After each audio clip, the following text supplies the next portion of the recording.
Morning students, today we will start a new lesson, that is Delhi Sultanate. In this lesson you will learn about different rulers of Delhi from the 12th century to 15th century. You know who were the earliest rulers of Delhi Sultanate? They were Mamluk, which means slave or son of a slave. In 1206, Muhammad Ghori died and Qutbuddin Aibak declared himself the Sultan of Delhi. Period between 1206 CE and 1526 CE is known as the period of Delhi Sultanate in the history of India. During this period, 5 dynasties ruled one after another. They were the slave or the Mamluk dynasty, the Khalji dynasty, the Tughlaq dynasty, the Sayyid dynasty, and the Lodi dynasty. We'll learn about them one by one. First one, the slave or Mamluk dynasty. Qutbuddin Aibak laid the foundation for the slave dynasty. He ruled for 4 years, that is 1206 to 1210.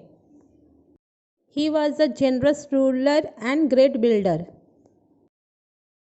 The construction of Qutub Minar was started by Qutbuddin but was completed by his son-in-law Iltutmish. Iltutmish was an able and powerful administrator. He established a vast kingdom. He organized a group of powerful Turkish nobles called Chalisa to overcome his enemies. He introduced an efficient system for collecting land revenue and reorganized the currency of the Sultanate. He also completed the construction of Qutub Minar. Iltutmish's sons were not capable of handling the kingdom, so he announced after his death his daughter Rajia Sultan would be the ruler. Rajia ruled from 1236 to 1240 CE. Being a wise and capable ruler, she brought many reforms in the state. Being a woman, she had to face many difficulties. She possessed all the qualities of a great ruler, but the nobles could not accept a woman as their ruler. So they conspired against her and ultimately she was put to death in 1240 CE. After 6 years of turmoil, the youngest son of Iltutmish was crowned as king. A devout Muslim and a peace-loving man, he was failure as a king. Administration was carried on by his general Balban. After several weak rulers, Ghiyasuddin Balban, a powerful member of the Chalisa, became Sultan in 1266. Balban crushed the Chalisa and displayed his power by introducing strict discipline in his court. Balban restored law and order, reorganized the army, and maintained an efficient spy system. He died in 1287. After that, Khalji dynasty was established by Jalaluddin Firuz in 1290. In 1296, Jalaluddin's nephew Alauddin murdered him and proclaimed himself Sultan. Alauddin Khalji established a vast empire. Alauddin Khalji had bigger dreams than Balban. He wanted to conquer the world. He conquered Gujarat, which gave him access to its port. Foreign trade through these ports ensured the import of horses for the army. Alauddin also conquered Ranthambore, Marwar, Mewar and Malwa. Alauddin's policies and contribution. Alauddin was the first Delhi Sultan to maintain a well-equipped standing army.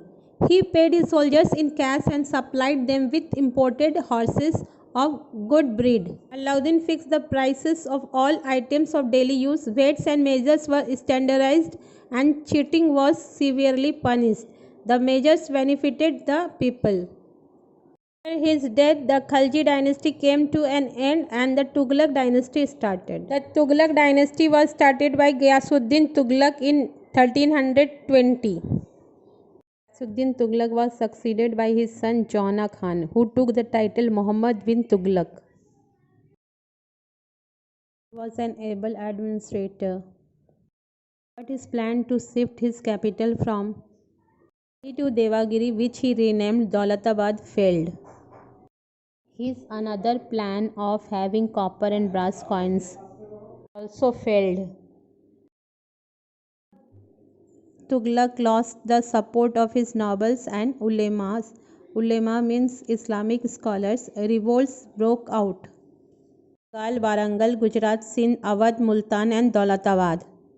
Muhammad bin Tughlaq was succeeded by his cousin Firoz Tughlaq. He became very popular because he spent less on war and enemies and more on building hospitals, educational institutions, bridges, canals, etc. for the welfare of the people. During his reign, many Sanskrit works were translated into Persian. After his death in 1388, the Sultanate rapidly declined. Many states broke away. Timur invasions. Timur, a Mongol, invaded India. He had heard about the wealth of India. He marched to Delhi and defeated the Tughlaq rulers. He left an Afghan chief named Khizr Khan in charge of his Indian territories. He founded Sayyid dynasty, which lasted till 1451. Then comes last dynasty, Lodi dynasty. The Lodis were Afghan tribesmen who had entered India during Muhammad bin Tughlaq's reign. Lodi dynasty was founded by Bahlul Lodi.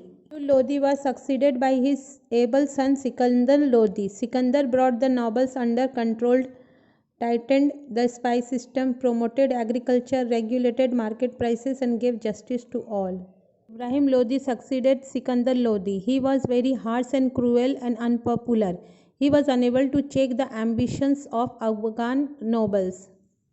He was overthrown after being defeated by Babar at Panipat in 1526.